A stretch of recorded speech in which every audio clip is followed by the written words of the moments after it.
நாங்க பாரதிய ஜனதா கட்சியிலிருந்து வந்திருக்கோமா. வேலூர் மாவட்டத்தினுடைய பொதுச் செயலாளர்கள் 2 பேர் இருக்கிறாங்க. நான் தேசிய செயலாளரா சிறுபான்மை அணியில இருக்கேம்மா. முதல்ல எங்களை நாங்க அறிமுகப்படுத்திக்கல. எங்க கூட கட்சி நிர்வாகிகளா வந்திருக்கிறாங்க. நீங்க தொடர்ந்து திமுக ஆட்சி வந்த பிறகு உங்களுக்கு இந்த சாலை வசதி இல்ல, இங்க ஆக்கிரமிப்பு பண்ணியிருக்காங்க. அந்த ஆக்கிரமிப்பு பண்றது திமுக எம்எல்ஏவே ஆக்கிரமிப்பு பண்றாரு. இதை நீங்க மீட்டு கொடுங்கன்னு கலெக்டர் ஆபீஸ்ல போராடிட்டீங்க, உங்களுக்கு நீதி கிடைக்கல.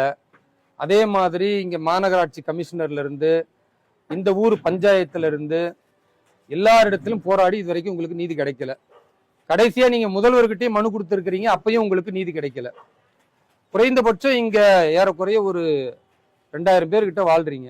இந்த 2000 பேருடைய வாழ்வாதாரம் பெரிய பாதிப்பா இருக்கு. இப்ப நாங்களே பார்க்க தான் வந்திருக்கோம். ஏன்னா எங்களுடைய மாநில தலைவர் அண்ணாமலை அவங்க கிட்ட நீங்க எண்மண் எண் மக்கள் யாத்திரையிலையும் மனு கொடுத்துருக்கிறீங்க.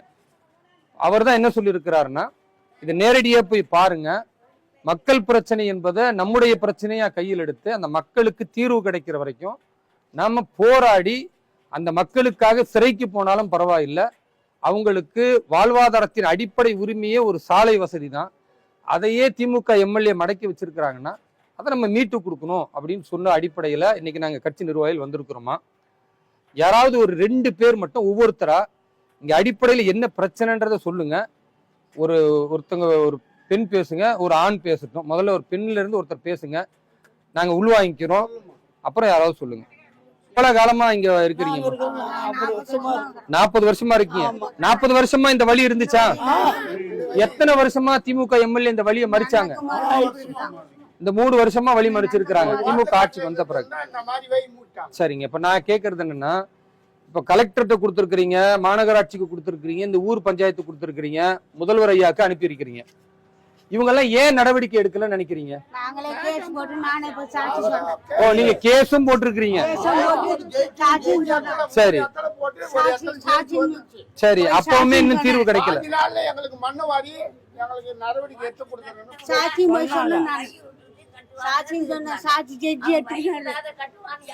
சரி, அப்போ இவ்வளவு சிரமமான ஒரு சூழல் இருக்க, இவ்வளவு குடும்பங்கள் இங்க வசிக்கிறவங்க எப்படி நீங்க வரீங்க? நாங்க கார்ல வந்தோம், எங்களால கார்ல உள்ள நுழைய முடியல. நாங்க நடந்துதான் வரோம். இங்க நடந்து வரும்போது ஒரே சேரும் சகதியுமா இருக்கு, ரோடும் சரியில்லை. இவ்வளவு குடும்பம் இங்க வசிக்கிறீங்க, வாகன வசதி இல்லையே. நாளைக்கு ஏதாவது ஒரு பிரச்சனைனா இங்க இருந்து நீங்க எப்படி போவீங்க வாகனமே இல்லாம? அதுக்குதான் நாங்க போராடுறோம். அதுக்குதான் இவ்வளவும் போராடி இவ்வளவும் இது பண்ணியும் அவங்க மக்களுடைய இதுவை எடுத்துக்கல. இந்த திமுக எம்எல்ஏ கட்டியிருக்காரு, மறைச்சிருக்காரு. யாரு இவரு? அணைக்கட்டு எம்எல்ஏ நந்தகுமார், திமுக எம்எல்ஏ. இவர் தான் இவ்வளவு வேலை பாக்குறது. அந்த ஹோட்டல் பெருசா கட்டியிருக்காரு அவரு தான். ஓ, அதுக்காக இதை சேர்த்து ஆக்கிரமிச்சிருக்கிறாரு. சரி, அவருக்கு நீங்க கேட்கலாம்ல, ஐயா மனசாட்சி இல்லையா, இவ்வளவு பேர் இருக்கிறோம், நீங்க வழியை மறைக்கிறீங்க, 40 வருஷமா வாழ்றோம்னு கேட்டீங்களா? 50 வருஷத்துக்கு மேலேயே ஆகுது. சரி,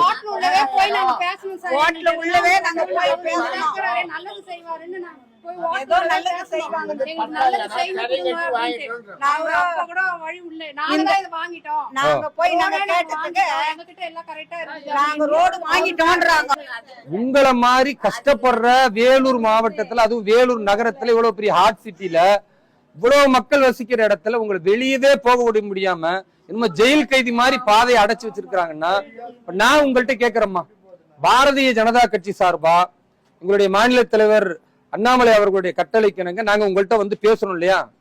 நாளையிலிருந்து இந்த விரிவாக்கத்திற்கு நாங்க ஒரு போராட்டமோ மக்கள்கிட்ட இதை செய்தியா கொண்டு போகும் பொழுது எங்க கூட நீங்க நிப்பீங்களா? இல்ல, நான் கேக்குறது உங்களை மிரட்டினா அவங்க கூட நீங்க நிக்கிறீங்க, உங்களை கைது செஞ்சிருவாங்க, உங்களை அரெஸ்ட் பண்ணிடுவாங்கன்னு மிரட்டுனா நீங்க பயந்துருவீங்களா? எங்களுக்கெல்லாம் அந்த மாதிரி எல்லாம் பயம். தைரியமா நிப்பீங்களா? ஊர் மக்கள் எல்லாருமே வருவோம், வீட்டுக்கு ஒரு 4 ஆள் 3 ஆள். உங்க வீட்டுக்காரங்களுக்கு ஏதாவது சாராய பாட்டில் ஏதாவது கொடுத்துட்டா ஏமாந்துருவீங்களா? அதெல்லாம் அந்த மாதிரி ஆளுங்க எல்லாம் கிடையாது. 6 மேல கேஸ் வேற போட்டுருக்காங்க.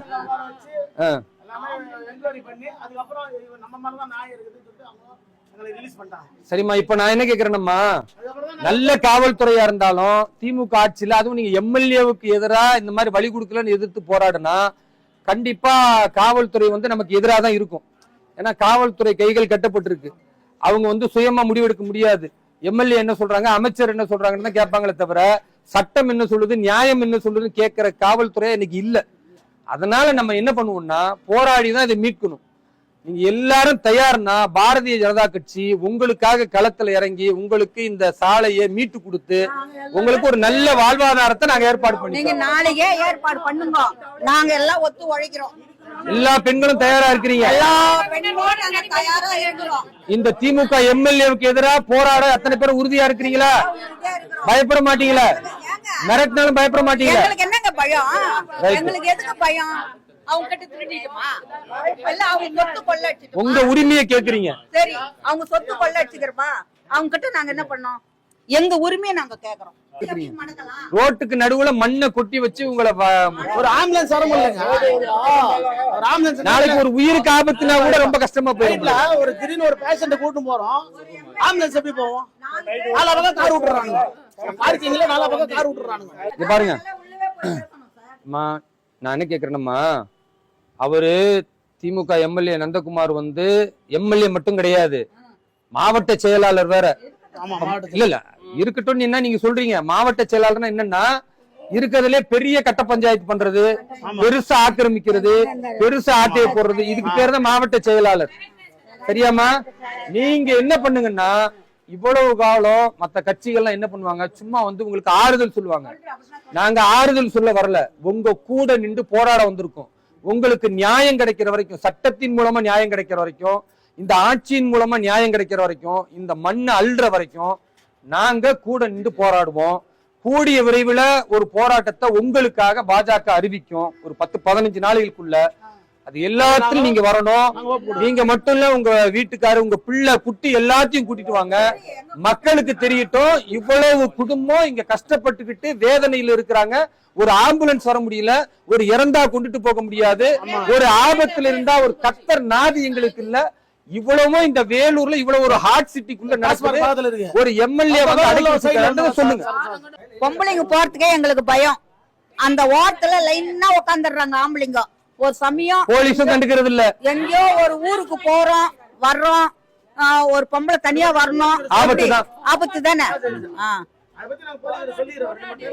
அதாவது இதுக்கு நிரந்தர தீர்வு ஒண்ணுதாங்க. சரி, அதே அவரு அது கட்பானம் பண்ணக்கூடாதா? அததான் நானும் சொல்றேன். அவங்க என்ன பண்றாங்கன்னா இப்படி பல கொடுமை உங்களுக்கு கொடுத்தா நீங்க எப்படியாச்சும் விட்டுட்டு போயிருவீங்க, இந்த மொத்த இடத்தையும் ஆக்கிரமிச்சுக்கலாம் அப்படின்னு அவங்க நினைக்கிறாங்க. நீங்க பின்வாங்குற ஆளு இல்லன்றத அவங்களுக்கு நிரூபிச்சு காட்டுவோம்.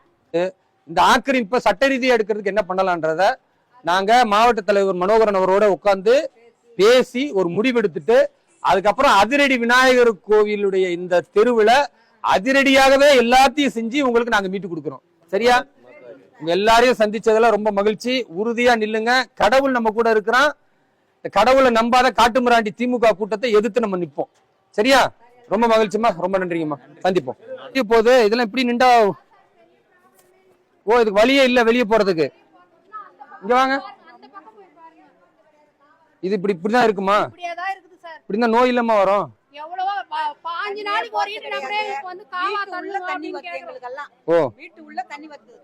இந்த பக்கம் நாங்க வாரத்துக்கு ஒரு கவுன்சிலர் போன் பண்ணி ஒரு 5 நாளைக்கு ஒரு கூட எங்களுக்கு வந்து தள்ளி கொடுத்துட்டு போங்கன்னு எவ்வளவு கேக்குறோம். வர்றது கிடையாது. குப்பை எல்லாம் எப்படி குப்பைக்கார் கூட வர்றது கிடையாது. 5 நாளைக்கு ஒரு போன் பண்ணாதான் ஆளை அனுப்புறாரு. நான் என்ன கேக்குறேன்னா 15-20 நாளைக்கு ஒரு வாட்டி வந்தா கூட இது இப்படி அடைச்சிருந்துச்சுன்னா நோய் பெருகும், கழிவு நீர் எங்கேயுமே வெளியே போக முடியலையே. பாத்ரூம் உள்ள எவ்வளவு கொள்ள கரப்பாம்பூச்சி தாவக்கலையும் சார், மழை பெஞ்சா மொத்த பாத்ரூம்ல தான். அப்ப இந்த கழிவு நீரே போக வழி இல்லைன்னா வேற எங்கதான் இருப்பீங்க நீங்க? ரோட்டுக்கு வந்துருவீங்களா? கிடக்குறோம்.